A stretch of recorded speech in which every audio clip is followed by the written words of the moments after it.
Angella Sharpe, and of course you already know you're watching STL TV. We love to introduce you to new people in our town and show you really fun, exciting things coming up. So who better to have on than I got Kate Bergstrom here with me today, new artistic director at the Repertory Theater of St. Louis. Thank you so much for being here. Thank you for having me, Angela. It's really a gift to be here with you. Okay, so let's talk about, because you're the brand new artistic director. Yes. So there was a lot of pressure on this role. I know that. So what are you looking forward to kind of working with the Repertory Theater? Well, I'm really excited to be working with an amazing team. We've got Danny Williams, the managing director, and everyone on the staff, the board, and of course the community of subscribers and ticket holders who are the Repertory Theater and have it in their bones.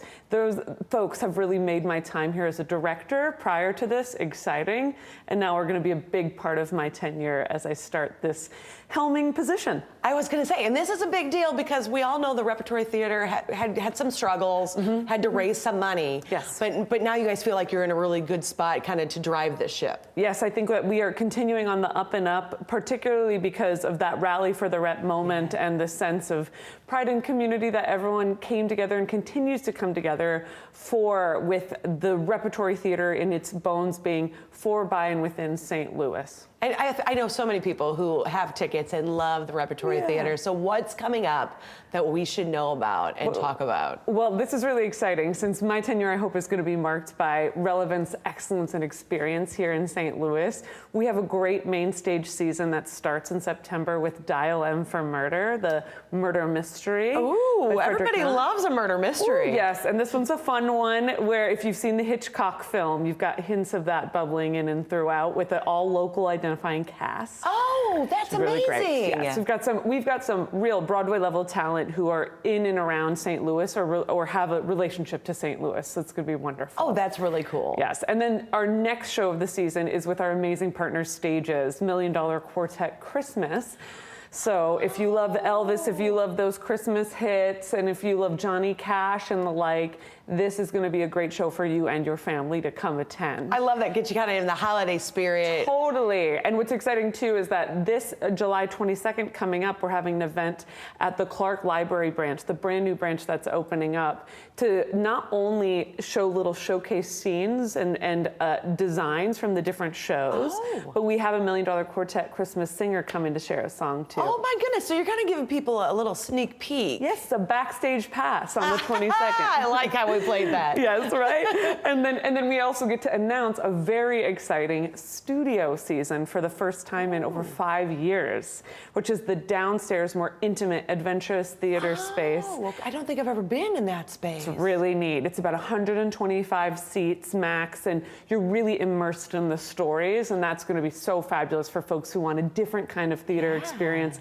And then to come celebrate the holidays or see this murder mystery or see a Pulitzer Prize winning drama on stage with, 500, 600, 700 people in the audience. That is huge. So you guys are really kind of pushing forward through all this. This is amazing. So exciting. What for you has been the best part of kind of taking over this artistic director role? Well, I already mentioned the St. Louis of it all has been really wonderful. Everything from eating Ted Drewes and toasted ravioli to coming back to celebrate the artists who I got to know and meet and love here during my 2 times directing. It's been amazing so far, and I'm really looking forward to planning particularly the next 3 years as we go toward our 60th anniversary as an institution. Oh, that's going to be a big year. Yes, a big year. And as we get towards that, I go, how do we continue to make excellent, exciting, sort of transformational experiences for our audience members?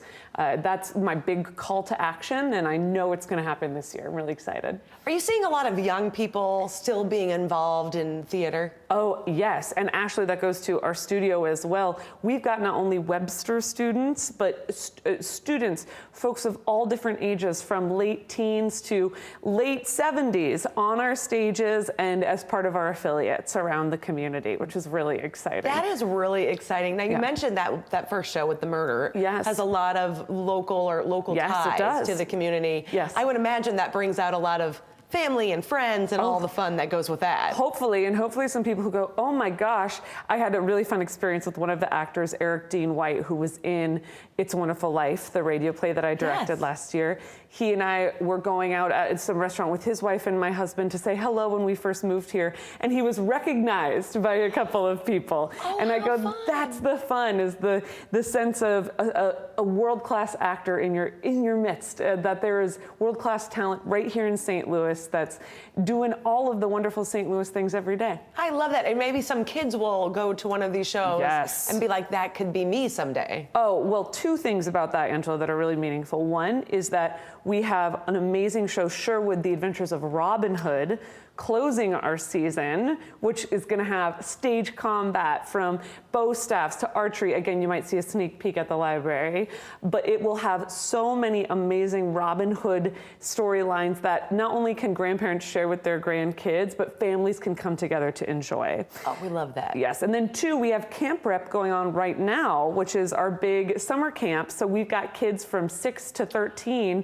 in and around the theater. I got to teach a directing workshop yesterday with them, and let me tell you, the counselors, the team, extraordinary. The kids are amazing. They're making prop cakes, doing scenes. It's been so much fun. So families and kids are a huge part of what I hope will be the lifeblood of our theater going forward too. I love that. I did not even know you guys were doing a camp like that, but to think like a director camp for kids, that's amazing. And they're so good at it naturally. They just have a sense of vision, which is it's the imagination that I think a lot of us get beat out of us as we get older, right? Life happens. But you kept the imagination as you take this artistic director role in the theater. What would you want somebody to know who's never been to the Repertory Theater? Oh, well, this is a wonderful question, particularly because it allows me to talk about also the fourth show of our season, which is going to be right in the January-February slot, Clyde's, by Lynn Nottage.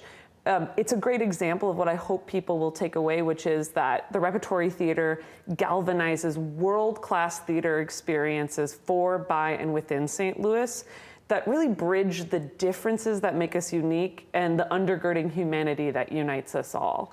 This show is about folks who were formerly incarcerated becoming foodies and celebrating the love of making great sandwiches and figuring out their next steps outside of incarceration. It is a gorgeous play, and we're partnering with Prison Performing Arts locally, places like Laughing Bear Bakery, and also bringing in different teams of dramaturgical, minds who know this sort of life experience.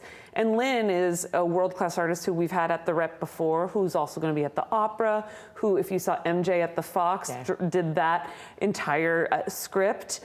It's that sense of embracing community within our doors as we talk about different stories that are going to resonate in different ways. That's what I want us to continue going forward with. That is such a unique story that you've got there with a lot of different partners. There's so much going on, so much happening. How can people find out about the shows, when the shows are happening, and of course buy those tickets? Great question, Angela, because buying those tickets would be great. And also, if there's any barriers to entry, come show up. Our box office is phenomenal. We will find a place for you and your families to come be a part of the Rep. You can go to repstl.org and find tickets there. You can also make sure that you can follow us on Instagram or Facebook for Rep STL, that you're getting all of the nice, wonderful deals like Christmas in July coming up. Oh. So that'll be fun. And then we have a raffle for some tickets that'll be happening on July 22nd at the library, and so many other opportunities to engage. But check us out on social media and on our website, and get on over with your family and friends to the Rep, or we'll come to you. We can't wait to keep engaging with this community. I love it. It does sound like the social media is kind of a good way to kind of keep abreast of what's happening up that's new in there, and of course, getting those tickets. Well, thank you so much for joining me here today. Thank you, Angela. What a wonderful time. I love hearing more about what's going on in the Rep. You guys, make sure you follow the Rep on all their social media channels so you can see what shows are coming up and get tickets to your favorite. And keep it right here on STL TV and Experience St. Louis. I'll see you next time.